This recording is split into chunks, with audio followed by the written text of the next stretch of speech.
Above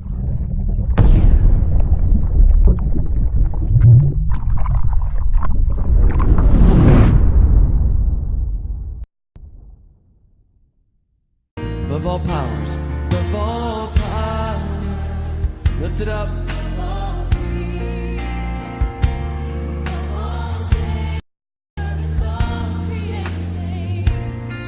Above all wisdom.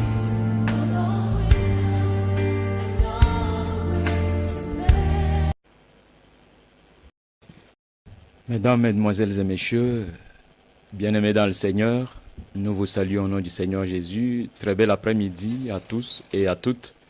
Vous qui avez choisi de suivre la ZTM TV en ces moments où nous allons ensemble partager pendant 3 quarts d'heure ce petit moment en cette fin d'année parce qu'il est très important de savoir comment terminer. La Bible déclare « Mieux vaut la fin d'une chose que son commencement ».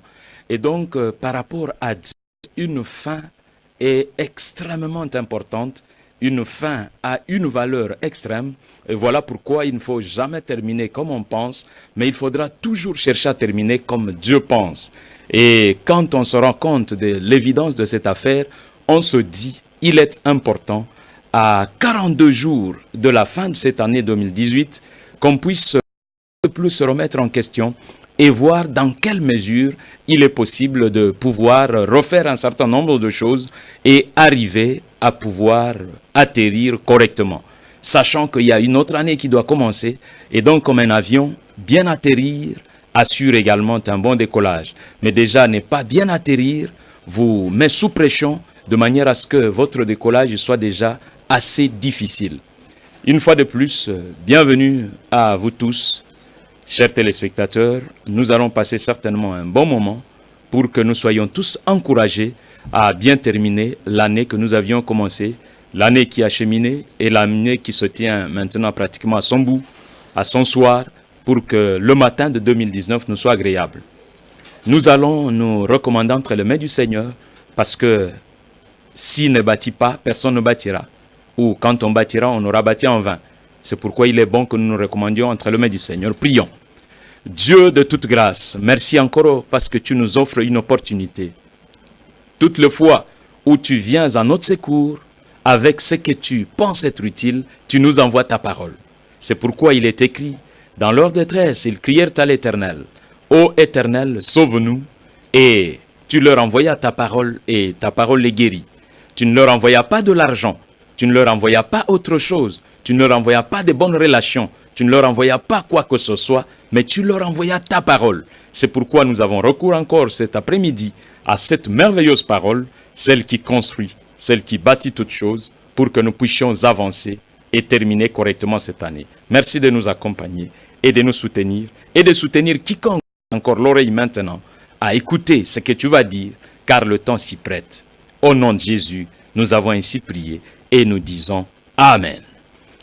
Voilà, bien-aimés dans le Seigneur, chers téléspectateurs, comme je le disais dans mon introduction, pour pouvoir terminer, nous avons choisi un petit thème qui peut paraître énigmatique. Marche d'abord pendant 7 jours. Et nous mettons 3 points de suspension. Parce que bien sûr, ça ne se termine pas après 7 jours. Mais ça continuera après 7 jours. C'est pourquoi nous plaçons 3 points de suspension. Le texte qui va nous soutenir est tiré du livre de 2 Rois, au chapitre 3. Nous pouvons prendre l'essentiel entre le verset 9 et 11, mais pour la bonne compréhension, nous lirons entre le verset 6 déjà jusqu'au verset 12, et nous compléterons à partir du verset 15 jusqu'au verset 18. La Bible déclare ceci.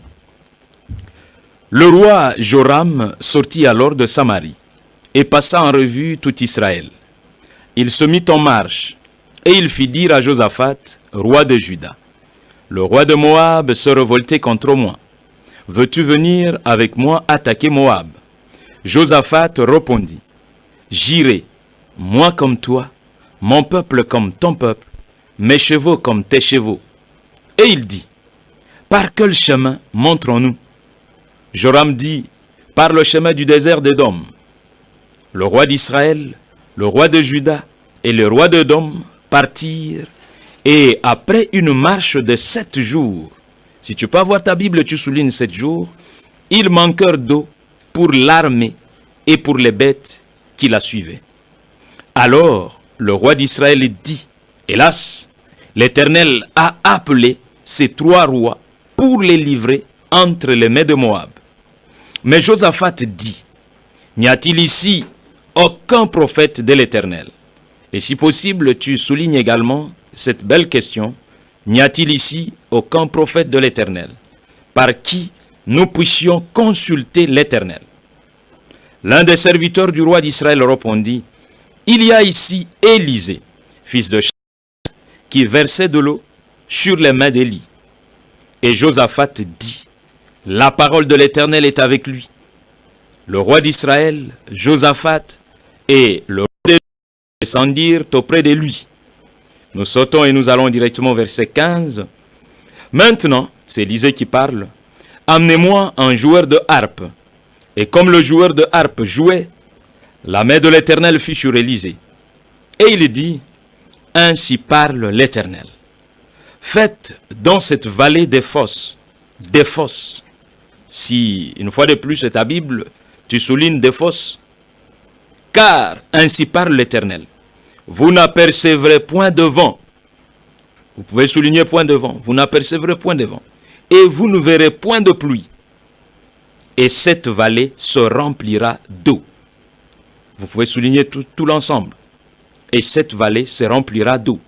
Et vous boirez, vous, vos troupeaux et votre bétail. Mais cela est peu de choses aux yeux de l'Éternel. Il livrera Moab entre vos mains. Voilà notre texte. Il a été un peu long, mais nous allons dire 2 ou 3 choses là-dessus qui pourront nous aider à pouvoir bien terminer. Gardons toujours à l'esprit le fait que terminer, achever, la fin d'une chose vaut mieux que son commencement. Ça, c'est la pensée de Dieu. Et lorsque nous allons dans le Nouveau Testament, en lisant Hébreux, au chapitre 13, la Bible dit, voyez comment ont marché vos conducteurs, mais aussi considérez comment ils ont terminé leur vie. C'est très important. La fin d'une chose vaut mieux que son commencement. Il est étonnant de voir comment est-ce que les gens célèbrent de manière exceptionnelle les débuts d'année, mais de voir aussi comment ces mêmes personnes terminent larmoyant les mêmes années qu'ils avaient célébrées de manière faste. Mais quand on se rend à l'évidence de ces choses, on se pose la question de savoir qu'est-ce qui s'est-il exactement passé pour que cette grande joie du 1er janvier se transforme en une aussi grande tristesse au 31 décembre. Mais cette tristesse ne tombe pas de nu. Non, c'est une tristesse qui est construite. Car il n'y a plus de génération spontanée. Toute chose qui nous arrive a certainement une histoire construite. Et autour de cette histoire, il y a ce que j'appelle la responsabilité. C'est l'élément fondamental. Toute personne qui veut un jour se retrouver dans une ou une autre condition doit savoir que la première personne, le premier artisan, le premier responsable qui lui apporterait cette condition serait d'abord elle-même. Jamais quelqu'un d'autre. Il est important de savoir que lorsque je au 1er janvier, qu'est-ce que je mets en place pour que ma joie se perpétue, pour que ma joie continue, ou mieux encore, que ma joie puisse augmenter. Parce que le Dieu que nous servons, c'est le Dieu des progrès évidents.